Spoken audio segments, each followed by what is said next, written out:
Hello friends, how are you? I hope you all are very well.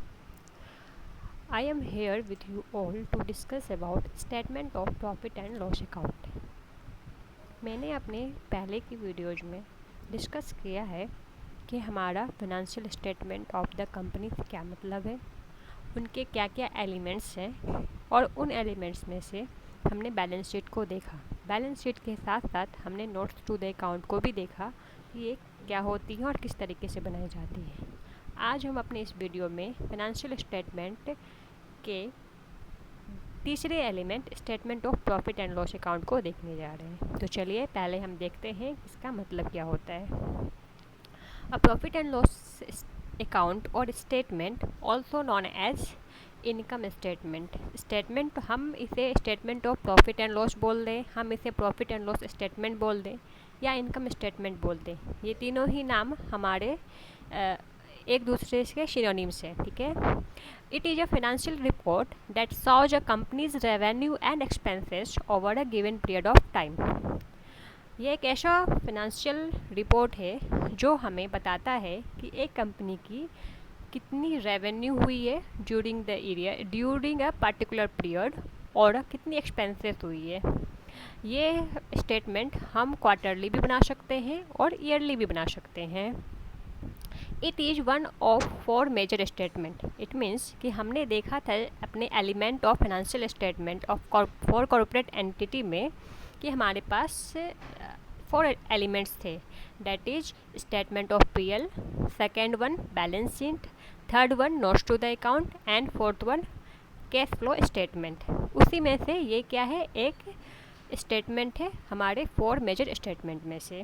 ये हमें क्या बताता है, ये एक ऐसा रिपोर्टिंग प्रोसेस है जिसके थ्रू हमें किसी भी ऑर्गेनाइजेशंस के बारे में ये पता चलता है कि उनकी during the year financial performance कैसी रही। इट मीन्स कि उन्होंने during a particular period says quarterly और ईयरली उन्होंने कितना प्रॉफिट कमाया और कितना लॉस गेन किया। ठीक है, ये हम पता कर पाते हैं कि उन्होंने अपने फाइनेंशियल ईयर में प्रॉफिट कमाया है या लॉस बियर किया है। अब हम चलिए देखते हैं कि इसके फॉर्मेट क्या होते हैं। तो हम देख सकते हैं ये है हमारा format, statement of profit and loss for the years ended.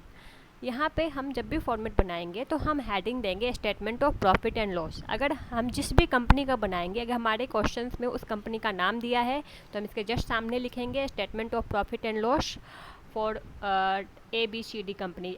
जो भी नाम रहेगा वो हम कंपनी का नाम दे देंगे। फॉर द ईयर्स एंडेड या फॉर द मंथ एंडेड, हम किसी पर्टिकुलर मंथ के लिए बना रहे हैं या फिर हम किसी पर्टिकुलर ईयर के लिए बना रहे हैं या क्वार्टरली बना रहे हैं, जैसा भी हम बना रहे हैं हम उस चीज़ को यहाँ पे मेंशन करेंगे विद द टाइम। ठीक है। फिर हमारे इसमें बनेंगे 4 कॉलम्स, सेज 5 कॉलम्स। एक हमारा सीरियल नंबर्स का हो जाएगा, दूसरा पर्टिकुलर्स का, तीसरा नोट्स नंबर, चौथा करंट ईयर्स फिगर एंड पांचवा प्रीवियस ईयर फिगर। मतलब हम करंट ईयर्स के क्या फिगर्स रहे हैं इन अमाउंट हम यहाँ दिखाएंगे और प्रीवियस ईयर क्या उनके फिगर्स रहे इन अमाउंट हम यहाँ दिखाएंगे। ठीक है। तो पहला स्टार्टिंग हमारा होगा revenue from operation. It means कि वो बिज़नेस जिस चीज़ में ट्रेड कर रही है, जिस चीज़ की बिज़नेस है, उनके पर्टिकुलर उन बिज़नेस के प्रोसेस से, पर्टिकुलर उस ऑपरेशन से जो रेवेन्यू उनको होंगी वो हम इस कॉलम में दिखाएंगे। उसके बाद है अदर इनकम्स। कई बार क्या होता है कि कोई बिज़नेस ऑर्गेनाइजेशन या कंपनी अपनी फ़ंड्स जो उनके पास यूं ही पड़े रहते हैं, एक्स्ट्रा फंड्स, वो कहीं और इन्वेस्टमेंट कर देती हैं या किन्हीं और को वो लोन्स के रूप में प्रोवाइड करवा देती हैं। तो उसके थ्रू भी उन्हें क्या होता है, कुछ डिविडेंड, अगर उन्होंने शेयर में इन्वेस्टमेंट किया तो उन्हें डिविडेंड मिल जाता है, उन्होंने किसी को लोन दिया है तो उन्हें इंटरेस्ट मिल जाता है। तो ये क्या है, ये भी उनके इनकम है, पर ये इनकम ऐसे इनकम है जो उनके प्रॉपर ऑपरेशन से नहीं हुए हैं। ये अदर इनकम से जिन्होंने अपने बचाए हुए मनी को कहीं और इन्वेस्ट कर दिया था। तो हम इस टाइप के इनकम्स को कहाँ दिखाएंगे, इस वाले कॉलम में दिखाएंगे, नंबर 2 अदर इनकम्स में। ठीक है। उसके बाद हम दोनों को ऐड करेंगे तो टोटल रेवेन्यू लिखेंगे, point number 1 and point number 2 दोनों को प्लस किया, फिर जो अमाउंट आएगा हम यहाँ दिखाएंगे। उसके बाद चौथा नंबर हमारा आएगा एक्सपेंसेस। तो हमारे बिजनेस में हम जानते हैं कि ऐसा नहीं है कि कोई एक पर्टिकुलर एक्सपेंस ही होते हैं, कई प्रकार के हमारे बिजनेस में एक्सपेंसेस हो जाते हैं। तो हम पहला एक्सपेंस हमारा क्या हो सकता है, कॉस्ट ऑफ मटेरियल कंज्यूम। अगर हम कोई प्रोडक्शन कर रहे हैं तो हमें प्रोडक्शन करने के लिए मटेरियल की आवश्यकता होती है, तो हमने जितना मटेरियल कंज्यूम किया उस मटेरियल कंज्यूम करने में हमें कितने कॉस्ट लगे, उस कॉस्ट को हम कहाँ दिखाते, इस कॉलम में दिखाएंगे। उसके बाद हमने हो सकता है कोई स्टॉक परचेज़ किया होगा। हम मान के चले अगर फर्नीचर का बिज़नेस है हमारा, तो हम फर्नीचर बना करके नहीं परचेज करके सेल कर रहे हैं, तो हमें स्टॉक रखना पड़ेगा अपने गोडाउन में। तो हम जो परचेज ऑफ स्टॉक करेंगे तो हम उसके अमाउंट को यहाँ पर दिखाएंगे। उसके बाद है changes in inventories of finished good. अगर हम फर्नीचर का प्रोडक्शन कर रहे हैं और तब बेच रहे हैं, तो हमारे पास कुछ फर्नीचर्स ऐसे हो जाएंगे जो ड्यूरिंग द ईयर नहीं बिक पाए, वो कि फिनिश्ड गुड्स थे जो बेचने के लिए रेडी थे पर वो नहीं बिक पाए। तो इस टाइप के जो भी चेंजेज आएंगे, हो सकता है ड्यूरिंग ओपनिंग ईयर में हमारे पास कुछ प्रिपेयर्ड किए हुए फर्नीचर्स बचे होंगे और कुछ ड्यूरिंग द ईयर बेचने के बाद क्लोजिंग बचे हुए होंगे। तो उन दोनों के जो डिफरेंसेस आएंगे तो हम इसको यहाँ पे दिखाएंगे कि ओपनिंग कितना था, क्लोजिंग कितना है और बीच में कितना डिफरेंसेस हमारे पास बचा। उसी तरीके से वर्क इन प्रोग्रेस कुछ ऐसे होंगे जो कि हमारे माल प्रॉपरली बन के तैयार नहीं हुए हैं, अभी ही उन पे कुछ काम चल ही रहा है, तो उस टाइप के आइटम्स को हम यहाँ दिखा देंगे। एम्प्लॉयज बेनिफिट एक्सपेंसेस, इस हेडिंग के अंतर्गत हम वो सारे एक्सपेंसेस को दिखाएंगे जो हम अपने एम्प्लॉयज़ के ऊपर करते हैं। इट मीन्स कि हम अपने वर्कर्स को वेजेस देते हैं, तो वेजेस के जो एक्सपेंस हमने वेजेस पे किए वो हम इस पे दिखाएंगे। हम अपने एम्प्लॉय को सैलरी दे रहे हैं तो हम उस पर दिखाएंगे। हम एम्प्लॉय को अगर कोई कंपनसेशन दे रहे हैं तो हमें उन सारे एक्सपेंस को यहाँ दिखाएंगे। और भी किसी भी तरीके के कोई भी बेनिफिट्स के लिए हम कोई एक्सपेंस एम्प्लॉय के लिए कर रहे हैं, वो सारे एक्सपेंसेस हमारे इस वाले कॉलम में आ जाएंगे। उसके बाद है फाइनेंस कॉस्ट। हम जानते हैं कि बिज़नेस में सारी चीज़ें कैपिटल के थ्रू नहीं होती है, हमें कुछ बोरोड फंड के थ्रू भी फाइनेंस को कलेक्ट करना पड़ता है। जब हम फाइनेंस को कलेक्ट करते हैं तो हमें क्या करना पड़ता है, उन्हें कुछ हम जैसे कि कहीं से लोन लेकर के आए, तो लोन लाते हैं तो हमें लोन कोई भी यूँ ही नहीं देता है, हमें उस पर क्या देना पड़ता है, इंटरेस्ट देना पड़ता है। तो उस टाइप के जो एक्सपेंस हमने किए तो वो क्या कहलाए, फाइनेंस कॉस्ट। किसी फाइनेंस को जो हमने फाइनेंस बाहर से पाया तो हमें क्या देना पड़ा, इंटरेस्ट देना पड़ा। तो इंटरेस्ट क्या हो गया हमारा, कॉस्ट। तो वो इंटरेस्ट को हम कहाँ दिखाएंगे, इस वाले कॉलम में दिखाएंगे।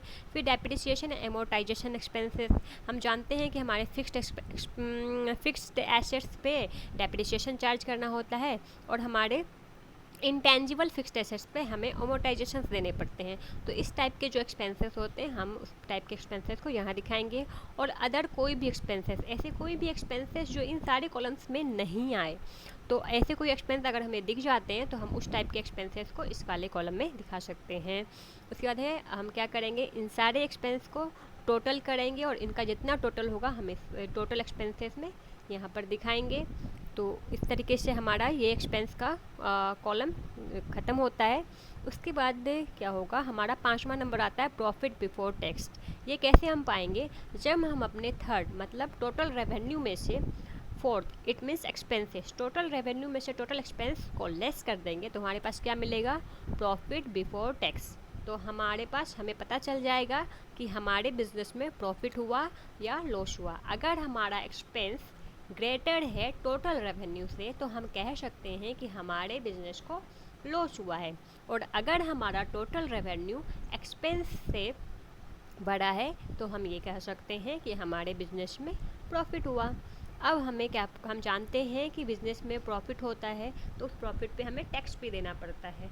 तो हमारा छठा नंबर का कॉलम आता है टैक्स। इस हेड में हमें क्या करना है, हमें टैक्स के अमाउंट को दिखाना है। तो हम यहाँ पे टैक्स के अमाउंट को दिखाएंगे। अगर हमारे क्वेश्चन में लिखा है कि 50% ऑफ प्रॉफिट, तो हम जो प्रॉफिट यहाँ हमें कैलकुलेट हुआ उस पर हम 50% निकालेंगे।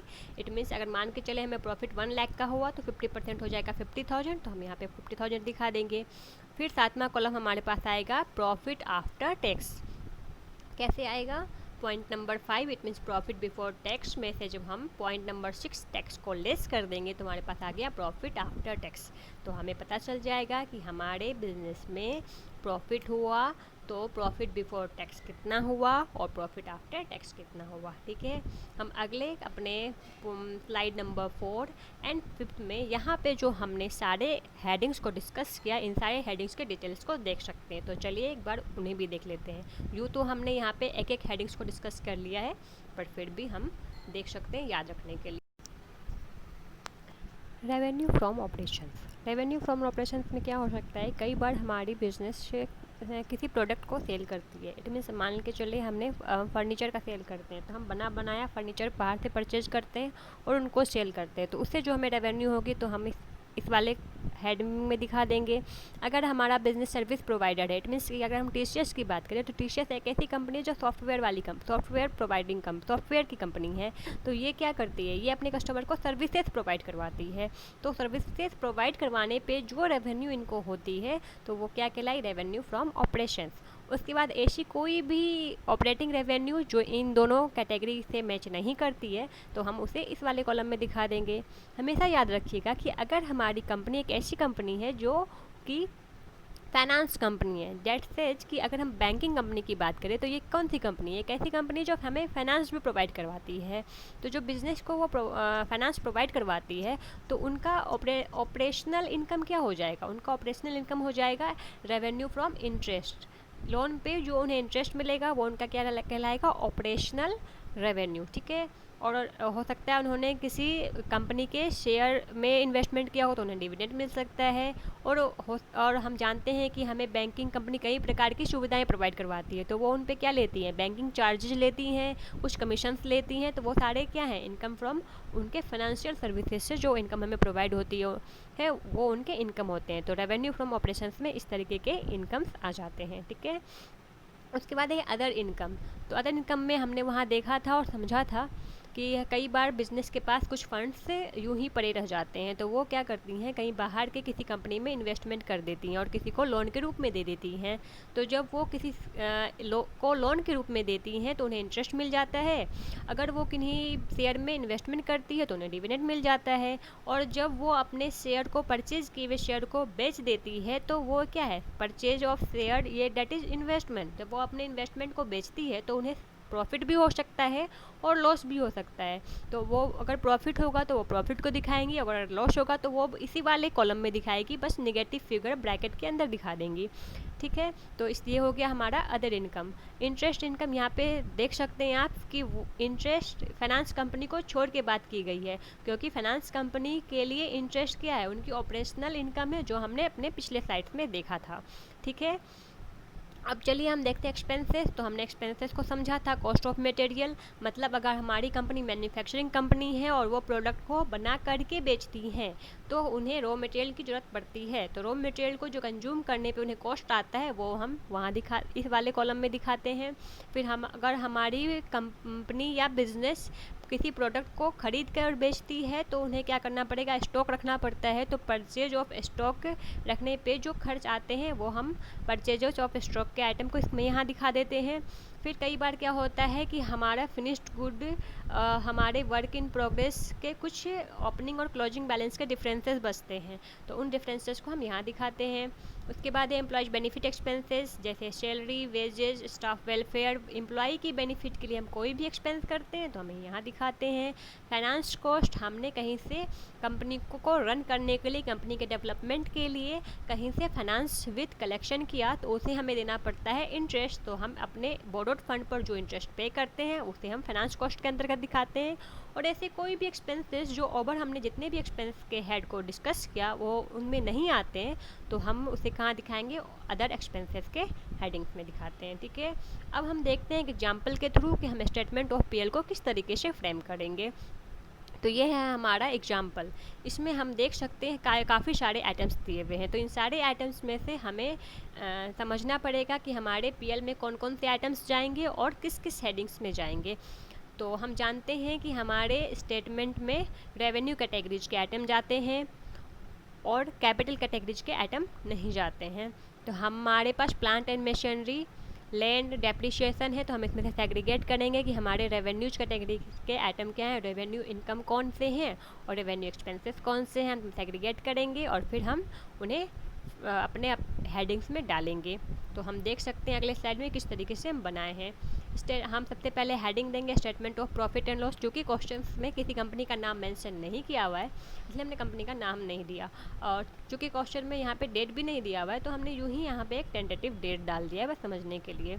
ठीक है, फिर हम कॉलम बनाए तो हमने अपने फॉर्मेट में देखा था कि वहाँ पे हमारे पास अमाउंट के 2 कॉलम थे, एक करंट ईयर के फिगर्स और एक प्रीवियस ईयर के फिगर। क्योंकि हमारे क्वेश्चन में सिर्फ करंट ईयर के फिगर दिए हुए इसलिए हमने अमाउंट के सिर्फ एक कॉलम बनाए हैं। अब हमारा पहला आता है इनकम। तो इनकम में हमारे पास हमने दिखाया revenue from operations. Revenue operations कितने हैं 10 लाख। तो हमने यहाँ पे टोटल इनकम्स में किया 10 लाख, क्योंकि हमारे पास अदर कोई इनकम्स नहीं दिए हुए हैं, सिर्फ हमारे पास क्वेश्चन के अकॉर्डिंग सिर्फ सेल दिए हुए हैं। अदर इनकम्स में कोई भी आइटम्स ऐसे नहीं है, क्योंकि प्लांट एंड मशीनरी हमारे रेवेन्यू आइटम्स ही नहीं है, लैंड हमारे रेवेन्यू आइटम्स ही नहीं है, ये बैलेंस शीट के आइटम है इसलिए हमारे पीएल में जाएंगे ही नहीं। डेप्रिसिएशन, तो डेप्रिसिएशन के लिए हमारे पास एक अलग से हेड है। परचेजेज के लिए हमारे पास अलग से हेड है। वेजेज के लिए हमारे पास एक अलग से हेड है जिसे हम बोलते हैं एम्प्लॉयज बेनिफिट एक्सपेंसेस। सेल्स, यही एक सेल्स है जो कि हमारा रेवेन्यू फ्रॉम ऑपरेशन का आइटम है। तो हमने 10 लाख यहाँ से उठाया, ये सेल के आइटम को हमने अपने रेवेन्यू फ्रॉम ऑपरेशन में दिखाया। सैलरी, ये भी हमारे एम्प्लॉयज और बेनिफिट एक्सपेंसेस के आइटम है। बैंक ओवरड्राफ्ट, ये हमारे बैलेंस शीट के आइटम है क्योंकि ये हमारा शॉर्ट टर्म लाइबिलिटीज़ है। उसके बाद है डिवेंचर्स, ये भी हमारे लॉन्ग टर्म लाइबिलिटीज़ हैं बैलेंस शीट के पार्ट, इसलिए हम इसको यहाँ नहीं दिखाएंगे। बस हम इसको यहाँ पे कौन सा दिखाएंगे, हम जानते हैं कि बोरोड फंड पे हमें क्या देना पड़ता है, एक्सपेंस करना पड़ता है, कॉस्ट देना पड़ता है, हमें इंटरेस्ट देना पड़ता है। तो डिवेंचर्स चूँकि हमने लिया तो हमें यहाँ पे लिखा है 10% डिवेंचर्स, मतलब हम इस डिवेंचर्स पे 10% का इंटरेस्ट देंगे ईयरली बेसिस पे। तो हम यहाँ पे देख सकते हैं कि इशू हमारा 1 अप्रैल 2016 से हुआ है और हमारा ईयर एंड करेगा 31 मार्च 2017 पे, और हम अपने स्टेटमेंट ऑफ पीएल को 31 मार्च 2017 पे ही ड्रॉ कर रहे हैं।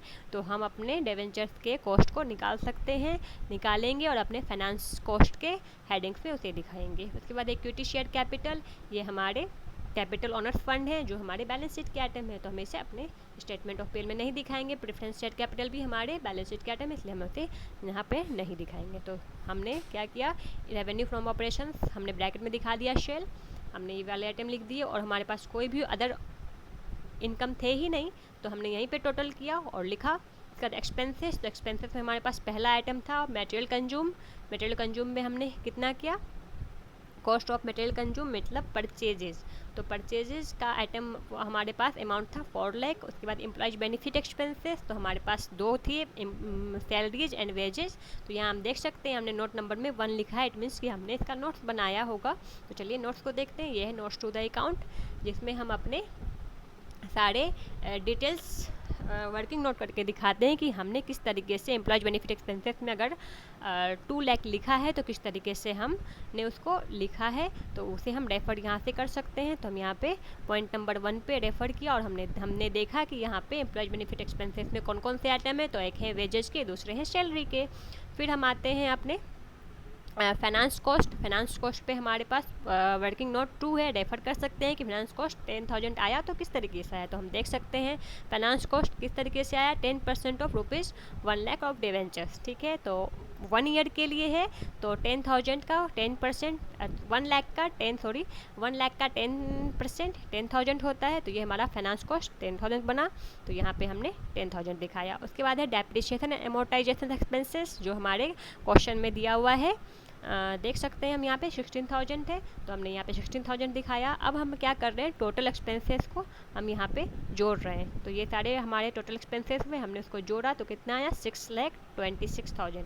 देख सकते हैं 6,112 एंड 4 + 2 6। ठीक है, अब हम क्या करेंगे, हम जानते हैं प्रॉफिट एंड बिफोर टैक्स कैसे निकलता है। जब हम अपने टोटल इनकम में से टोटल एक्सपेंसेस को लेस कर देते हैं तो हमारे पास आ जाता है प्रॉफिट बिफोर टैक्स। तो हमारे पास प्रॉफिट बिफोर टैक्स आ गया 3,74,000। क्योंकि हमारे क्वेश्चन में कहीं भी टैक्स का जिक्र नहीं किया गया है तो यहीं पे हमारा काम खत्म हो जाता है और हमें पता चल जाता है ड्यूरिंग द ईयर हमारी कंपनी ने प्रॉफिट कमाया या लॉस कमाया, और अगर प्रॉफिट कमाया तो कितना कमाया। ठीक है, यहीं पे हमारा ये सेशन ख़त्म होता है। Thank you to you all, thanks.